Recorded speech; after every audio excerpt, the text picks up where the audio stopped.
All right, before we get this episode started, after you watch this, if you enjoy it, please remember to subscribe, like, comment, and share. I really appreciate you taking the time to watch this video and my channel.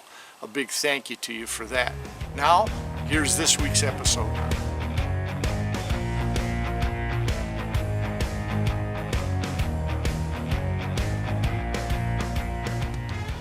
Hi everybody, and thanks for joining us on this episode.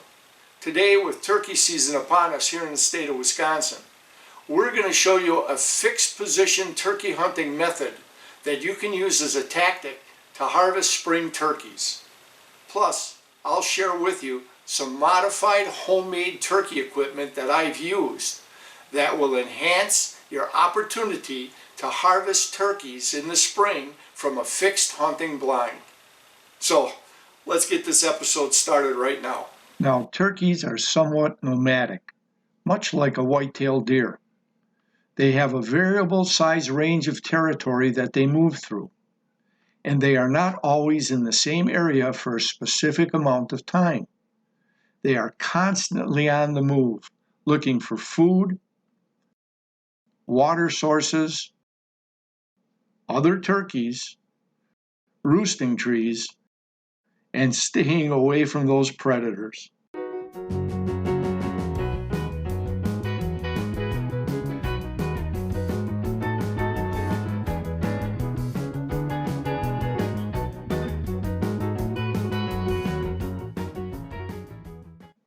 Plus, in the spring, you can add breeding, companionship, and nesting sites to that list. One of the most popular turkey hunting methods is called run and gun. Now, this method entails walking and calling while listening for a response to your calls. Then, when you get that response, setting up at a fixed site and calling that tom into your area. Sometimes, if the bird response is close, you have very little precious time to get set up properly. And while being mobile with the run and gun method, you do give up on what you can carry, usually having various calls and other necessities in your turkey vest. And you may be able to carry a decoy or two in that vest also.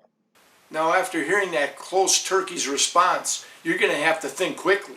Number one, do I even have time to get set up? Number two, where should I get set up? Number three, do I want to put my decoys out if I got them, or do I not want to put my decoys out? And number four, once you're sitting down, am I camoed in good enough with the background behind me so that turkey doesn't spot me as he comes in on me? Yeah. Run and gun turkey hunting can be stressful. How many of you guys have been busted using the run and gun method before you're even able to get properly set up? I bet it's happened a few times, hasn't it? Now, the run and gun method is similar to a white-tailed deer drive without the stress of setting up in time. In this case, the hunter is already at a fixed site, waiting for other hunters who are walking in a line pushing the deer ahead of them out towards the fixed hunting location. Now, that comparison thought process got me to thinking about hunting turkeys from a fixed site, much like a deer drive or deer hunting from a fixed tree stand. Now, I found over the years that hunting turkeys, the same as hunting white-tailed deer, from a single fixed site can provide great success.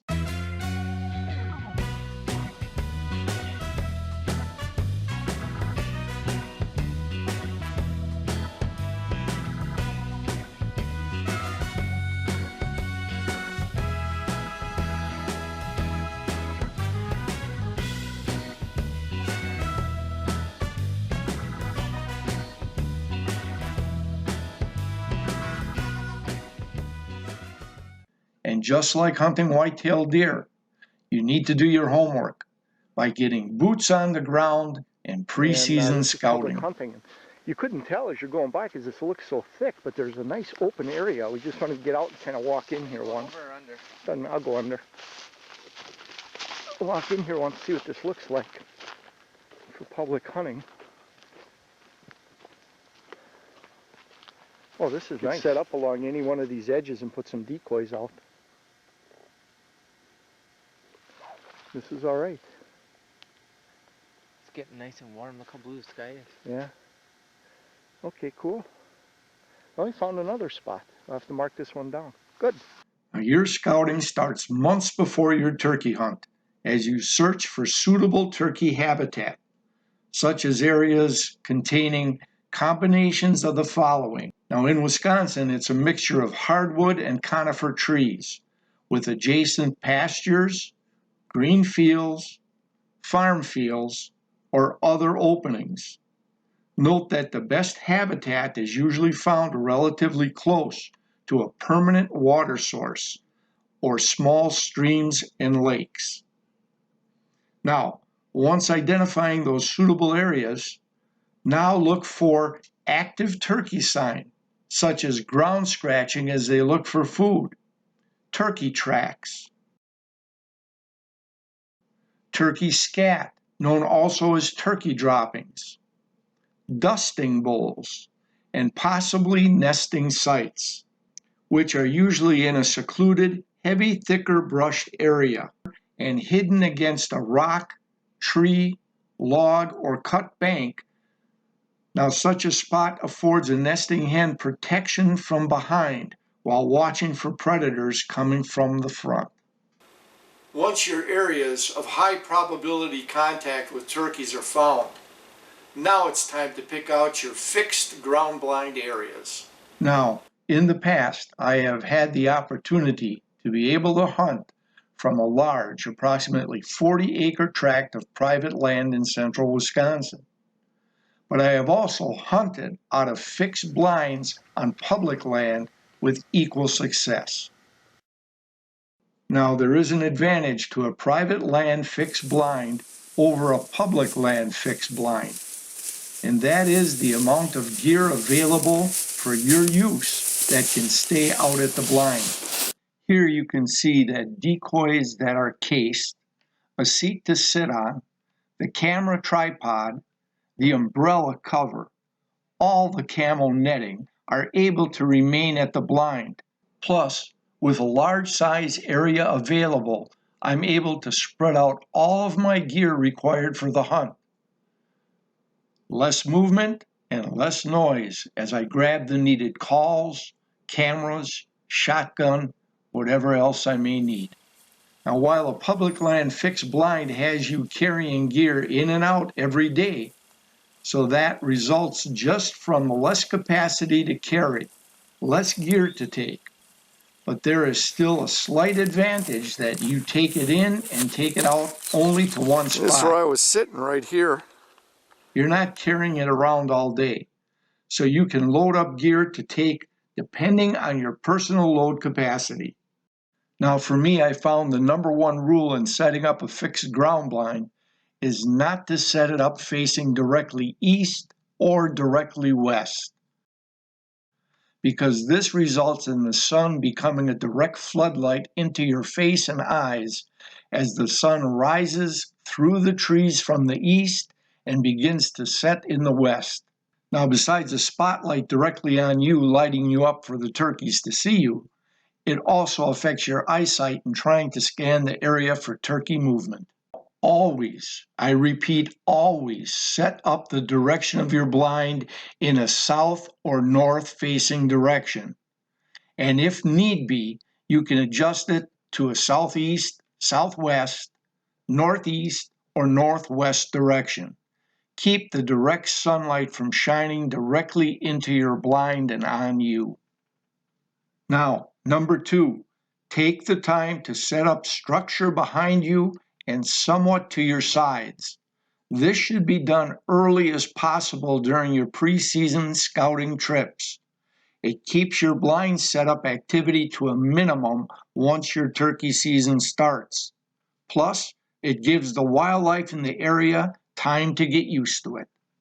And number 3, always, when possible, use an overhead covering, such as an umbrella attached to the tree, to help keep you in the shadows and help protect you from the elements. Number 4, in your final setup, just before your hunt begins, make sure to use both camouflage netting and also use some localized growth to help everything blend in. And number 5, with a blind, you're always worried about birds staying behind you and you can't get a clean shot at them. Well, I came up with an alternate. If you hunt with a partner, set up a back-to-back blind, and then there's no so-called blind side. Well, we walked you through some fixed ground blind fundamentals. Now you've done your homework, you've walked and scouted and found the high probability turkey contact areas, and you got your blind set up. Now, let's show you a couple of ways to enhance your hunting strategies from a fixed ground blind. Number 1, let's talk decoys. Now, there are many options for the use of decoys, and whether or not you use them will ultimately be your decision, because you'll need to read the demeanor of the turkey that you're working. Now, under normal circumstances, the turkeys are not going to come into the hens. If you're hen calling and have decoys set up, in nature they don't normally come in. They come into close proximity, keep gobbling, and they expect the hen to come to them. That's their makeup. That's the way it's supposed to happen. So, when we use decoys or even just calls to try to lure that tom into our shooting range, it's actually going against his basic instincts. And sometimes if you use a Jake or a Tom decoy, a dominant Tom may run in to create a confrontation to try to run off the Jake or Tom from his area.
Again, the use of decoys can be a good thing, and it also can be a detriment.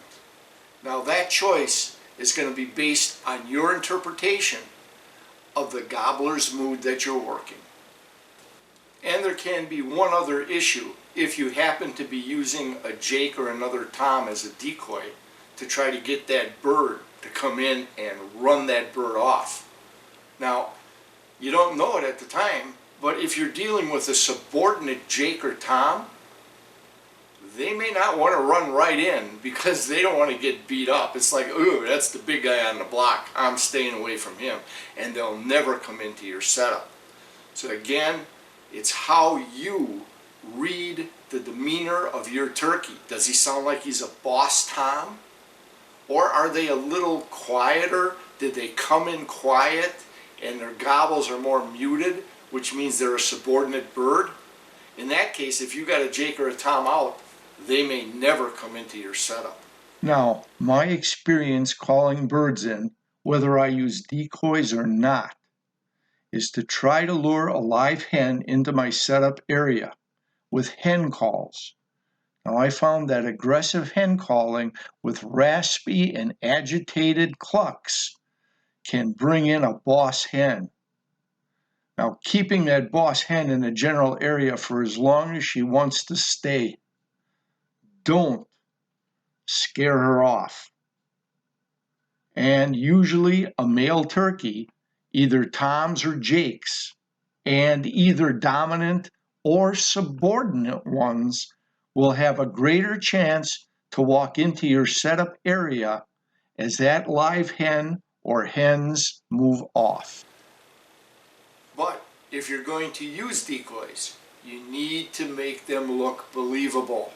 They need to look like a live turkey, whether it's a hen, a jake, or a gobbler. Now, a lot of the turkey decoys have advanced quite a bit since those old foam fold-up versions back in the day. Hey, they were all the rage back then because of being able to fold and pack into your turkey vest without taking up a lot of room.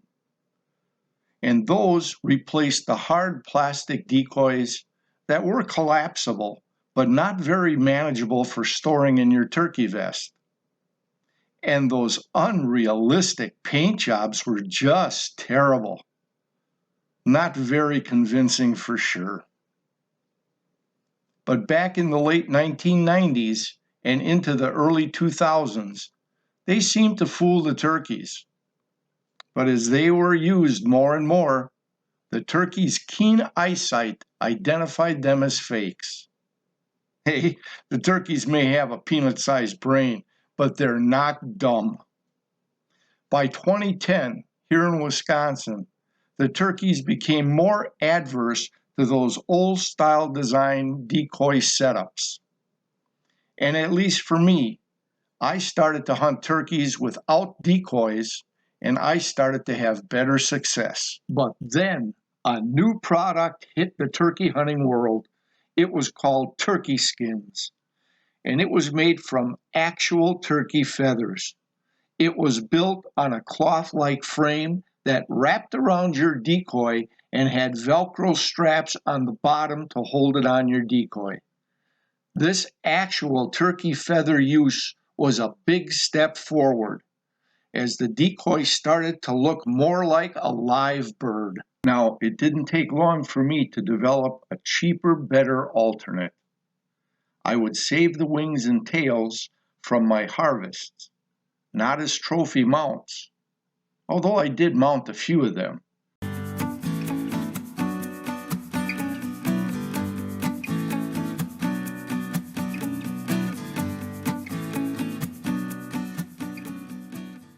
But I began to use them as my decoy covers. And then, when decoy companies started making realistic looking heads that actually look like heads used on turkey mounts, my homemade modifications went to a new level of realism.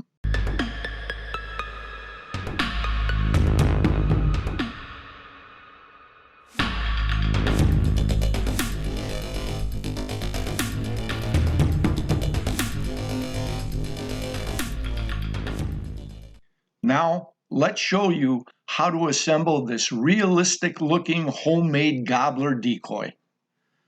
Now, first, start with a hard body decoy so that there is a good solid support structure to hold the updated items, which is the head, the wings, and the tail.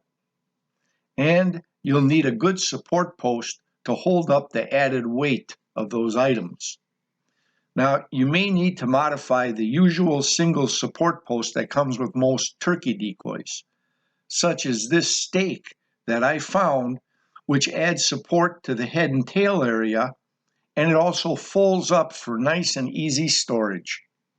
Next, remove the existing head from both decoys, both the new detailed decoy head and the old hard body decoy head. But be sure to line up the width of the new decoy head on the neck of the old hard body decoy before you cut off the old head. This will assure a snug fit without any gaps. And make sure enough of the new head fits inside the cut on the neck, because the next step will be to drill a hole through the hard body neck area and the new head. Then through those holes, you will add a black plastic-coated thicker wire to hold the head in place. Second, you'll need to make a slit cut below the neck area in the side of the body as shown here. Now this cut is needed on both sides of the decoy for the wing attachments on each side. Now as you can see in this photo, when the wings were detached, part of the wing bone was left attached to the wing. Now that area was cleaned, treated with borax, and left to dry. And the exposed bones are now wrapped in black tape to ensure easy insertion into the body. Now this part of the wing is used for the strutting pose. The other half of the wing will cover the back top of the turkey as shown in this photo. This will also need to be done on the opposite side of the turkey to attach both wings. Now the final step for the wing attachment deals with the top back of the turkey. In this photo, the hard body decoy that I used had 2 holes already in the decoy. But you may need on your decoy to drill 2 holes so you can then add a longer black plastic coated wire up through both holes as shown here. Then, after the wings have been pushed into both sides, the back portion of the wings fold over and overlap on the top of the decoy. Then the 2 wires sticking up go in between the feathers and are twisted together to hold the top of the wings on the decoy, as highlighted in this photo. And that completes the wing attachment. And the last step is to add the tail. You'll need to get 2 small clamps, as highlighted here. Now they're available at most retail stores and are relatively cheap. These clamps will hold the tail section in place on the decoy. Next, you need to make 2 rectangular cuts in 2 different places on the tail area as shown here. Next, insert the clamps in place as shown. Now, your tail section is now ready to hold the real turkey fan. Just use the clips to clip it to the fan. And there you're done. You have one very realistic looking homemade Tom or Jake decoy for your turkey hunts. Okay, so the next great thing to hit the turkey decoy market came in around 2015 or 2016 is when I discovered it. And it came from a company called the Montana Decoy Company.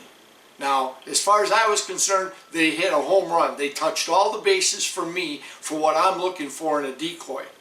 They were lightweight. They were compact to carry. You can carry multiple ones in your turkey vest. They're realistic looking. They're posable. Like I said, compact. Look at this. You carry multiple decoys in your backpack. They compress with a spring and pop open. All you do is have a band around to keep them compressed, and they're lightweight and usable. They hit all the bases for me, and what impressed me the most was the very first time I used them, I actually had live hens come into a 2-hen decoy setup, and they stayed there for 20 minutes, and they were moving in between these decoys and feeding. They could care less. They thought they were real birds. But Montana Decoy Company, you touched all the bases for me. Made me a believer. I went back to using decoys. Check out this footage of this 2 decoy set of hens with a couple of live hens coming in. It's amazing. Now here's a peek at some of the decoys set up first. Then we'll get into that video.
It was amazing to watch those two live hens scratching and feeding, completely content moving around the two hen decoys, acting like they were part of their group.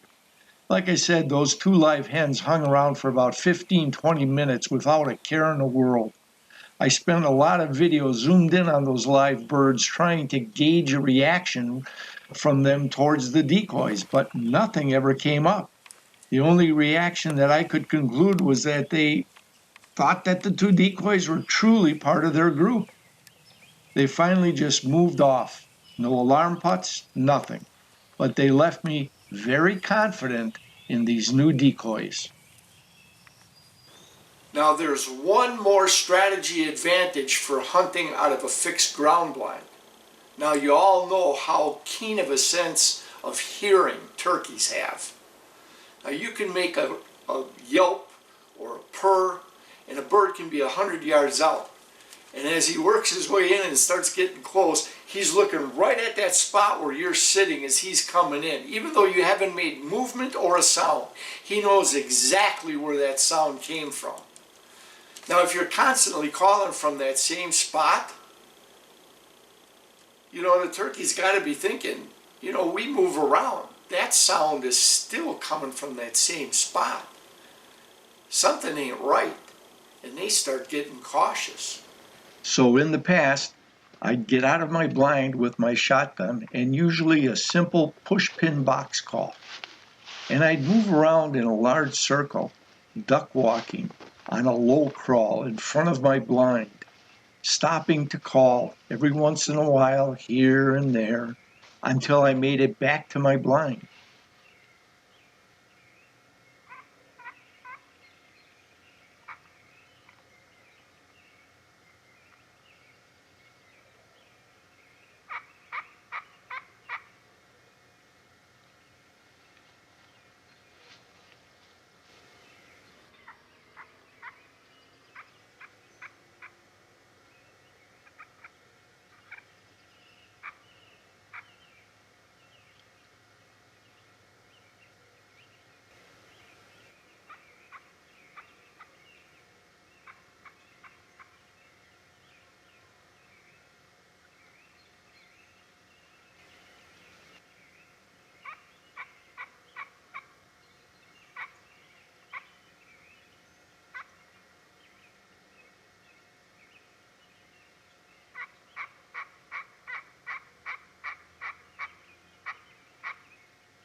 But I've been busted that way when a hen or a subordinate Jake or Tom comes in quiet because of previous calls I made a half hour, 45 minutes ago. And here I am, caught out in the open. Well, after being busted like that on a few occasions, I knew it was time to come up with a new strategy. But what? All I could think of was throwing your voice like a ventriloquist would. But I can't do that. Heck, I knew I'm on the right track. I was just stalled right now. So I thought for a long time. And then it came to me. Hey, why don't you combine two of your favorite pastimes in the outdoors? Turkey hunting and fishing. Turkey hunting, ventriloquism, and fishing. Turkey hunting, ventriloquism,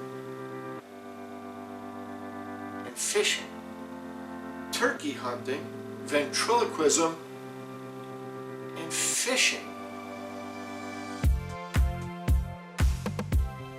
Well, if I can't throw my voice, I need to get that call sound out away from my ground blind in these different areas all around my setup.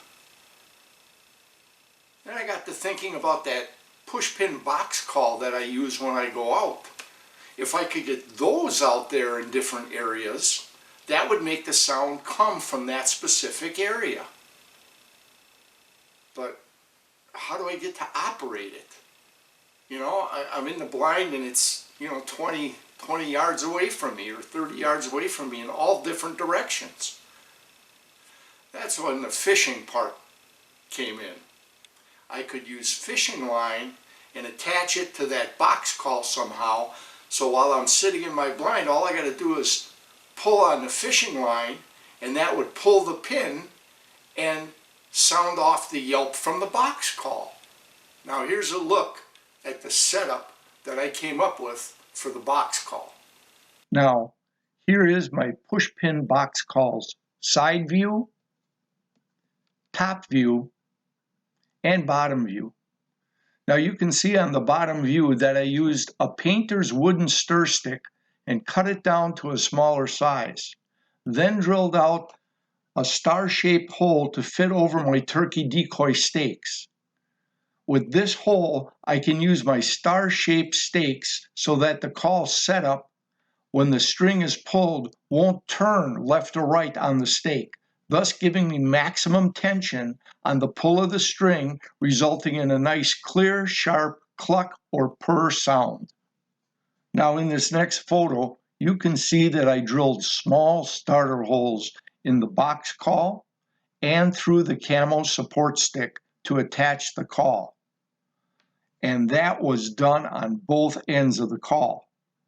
Next, I drilled a starter hole into the end of the wooden dowel that will be pulled to create the yelp or purr, and I glued in a small eye bolt for attaching my fishing line. Now, on the other end of the wooden dowel, I have wrapped a rubber band around it. This prevents me from pulling the line too hard and pulling the wooden dowel out of the hole and into the box itself, thus making the call inoperative at the most inopportune time. Believe me, this fix with the rubber band came from trial and error experiences. Now, the next series of photos shows how the push-pin box call is mounted on the support stick from a side view and the two end views. The next photo shows that on my decoy stake, I drilled a hole and attached a length of black plastic coated wire, which in turn holds the support stick in place on the decoy stick and prevents it from slipping up and down on the decoy stake while being used. This next series of photos shows the fishing line portion of this setup. Note I have used a braided camo color fishing line so that it blends into the ground. There's no chance of a sunlight glint off of clear fishing line to spook the turkeys. And I have attached a fishing swivel barrel and lock to the fishing line in order to attach it to the small eye bolt in the wooden dowel of the push pin box call. And finally, this picture is a comparison size for the small size of the ice fishing reel that I used. This reel carries about 25 yards of that braided camo fishing line.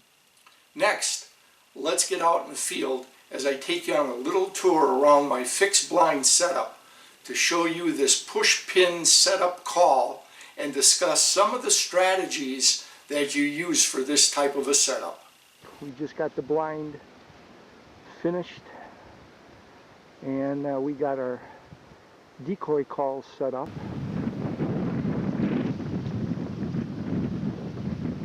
I'm right on top of this line. I don't know if you can see it. I'm going to lift it up. It's camouflaged pretty good, but here's the line for the call, and if you can hear it, let's go take a look. Here's the call. Oh, here we go.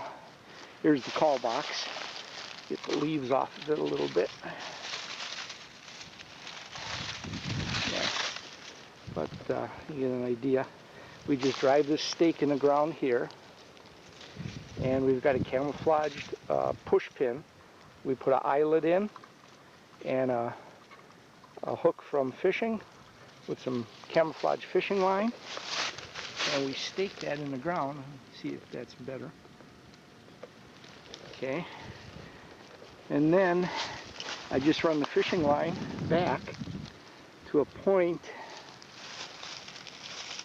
I try to peg it in the ground. Oh, here we are. With these cotter pins.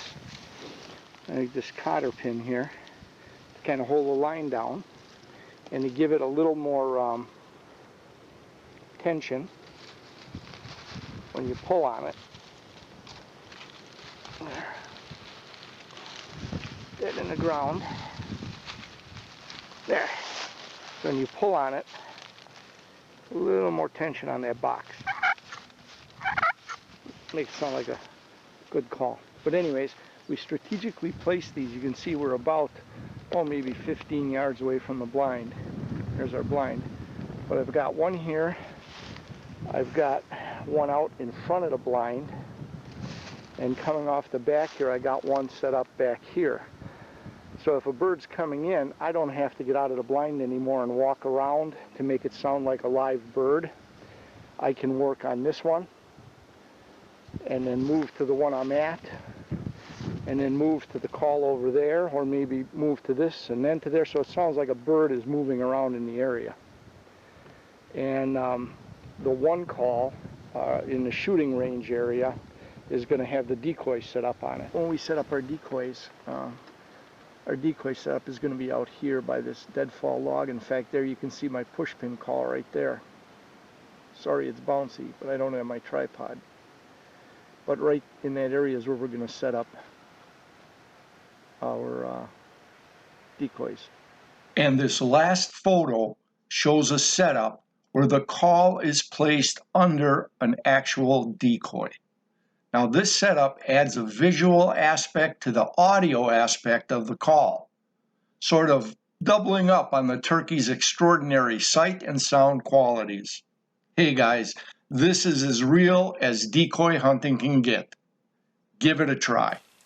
Now, I hope these tactic tips and this homemade gear modifications can help you on your next turkey adventure.